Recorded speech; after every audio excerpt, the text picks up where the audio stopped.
Samajwadi party के मुखिया अखिलेश यादव की मुश्किलें अब बढ़ गई हैं। एक के बाद एक लग रहा है बड़ा झटका। पहले मोहित खान और अब नवाब सिंह। सोशल मीडिया पर अखिलेश यादव पर लोग भड़क रहे हैं, कह रहे हैं कि भैया अब अखिलेश यादव चुप क्यों बैठे हैं। नार्को टेस्ट, डीएनए टेस्ट, ना जाने क्या क्या टेस्ट करने की सलाह योगी सरकार को दे रहे थे। अब देखिए भाई, डीएनए टेस्ट भी हो गया। जिस पर्दे के पीछे से अखिलेश यादव अपने वोटरों को बचाने की कोशिश कर रहे थे, वो तो जग जाहिर हो गया है। अब साफ पता चल गया है कि सपा के अंदर कैसे लोगों को एंट्री मिलती है। दरअसल अब कन्नौज के नेता और पूर्व ब्लॉक प्रमुख नवाब सिंह पर एक बड़ा अपडेट सामने आया है। अखिलेश यादव ट्वीट कर बार बार योगी सरकार से मांग कर रहे थे कि कोई भी आरोपी हो, पहले डीएनए टेस्ट होना चाहिए, उससे पहले किसी को गिरफ्तार नहीं करना चाहिए। तो अब फॉरेंसिक टेस्ट रिपोर्ट में डीएनए सैंपल मिलने से नवाब सिंह यादव का नाबालिग रेप पीड़िता के साथ दुष्कर्म की पुष्टि हो गई है। मतलब साफ हो गया है कि सपा के नेता ने ही बच्ची के साथ दुष्कर्म किया था। और डीएनए सैंपल मैच होने के बाद अब नवाब सिंह यादव की मुश्किलें और भी ज्यादा बढ़ गई हैं।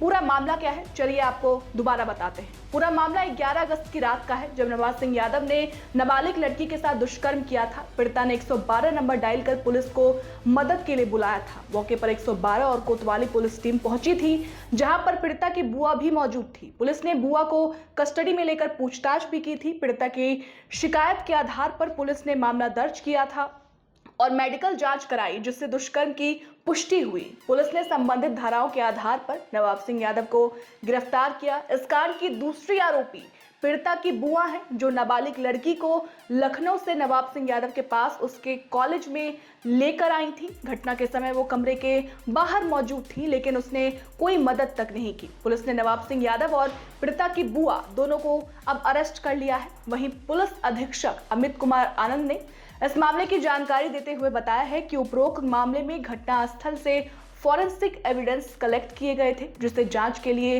भेजा गया था। एफएसएल से रिपोर्ट प्राप्त हो जाने के बाद, जिसमें दुष्कर्म किए जाने की बात की पुष्टि हुई है, पुलिस के द्वारा अग्रिम विधिक कार्रवाई की जा रही है। उन्होंने क्या कुछ कहा है, आप सुनिए। उक्त प्रकरण में घटनास्थल से फॉरेंसिक एविडेंसेस कलेक्ट किए गए थे, जिसे एफएसएल भेजा गया था। एफएसएल से रिपोर्ट प्राप्त हो गई है, जिसमें दुष्कर्म किए जाने की बात की पुष्टि हुई है। इसमें कन्नौज पुलिस द्वारा अग्रिम विधिक कार्रवाई की जा रही है। वहीं बीजेपी अब सपा पर जुबानी हमला बोल रही है। बीजेपी प्रवक्ता आलोक अवस्थी ने कहा, नार्को डीएनए टेस्ट की अखिलेश मांग कर रहे थे। अखिलेश यादव क्या अब जनता से माफी मांगेंगे? आलोक अवस्थी ने क्या कुछ कहा है, आप वो भी सुनिए। अखिलेश यादव जी कृपया बताने का कष्ट करें। जिस नवाब ब्रांड को बचाने के लिए वो तमाम हथकंडे अपना रहे थे कि डीएनए टेस्ट कराओ, नार्को टेस्ट कराओ, आज उस नवाब ब्रांड का डीएनए मैच कर गया है।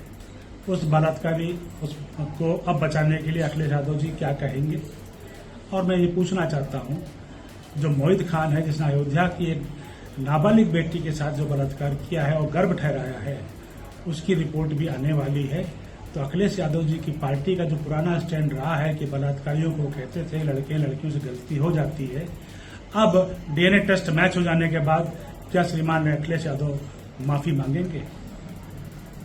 बहरहाल कभी सपा नेता मोहित खान, तो कभी सपा नेता नवाब सिंह, तो कभी कोई और। आखिर सपा मुखिया ऐसे लोगों को अपनी पार्टी में कैसे रखते हैं और इनकी हरकतों को जानने के बाद भी ऐसे लोगों पर एक्शन क्यों नहीं लेते हैं, ये तो समझ से परे है। और इसका जवाब तो अखिलेश यादव ही दे सकते हैं, क्योंकि उनके पास ही इसका जवाब होगा। लेकिन इतना तो साफ है, जिस तरह से सपा की मुश्किलें बढ़ रही हैं, जिस तरह से सपा के नेता दुष्कर्म मामले में आरोपी साबित हो रहे हैं, उससे सपा को आने वाले यूपी विधानसभा उपचुनाव में हार का सामना करना पड़ सकता है, और साथ साथ 2027 के यूपी विधानसभा चुनाव में भी। और इसका बखूबी फायदा बीजेपी को होता दिख रहा है, बीजेपी को मिल सकता है।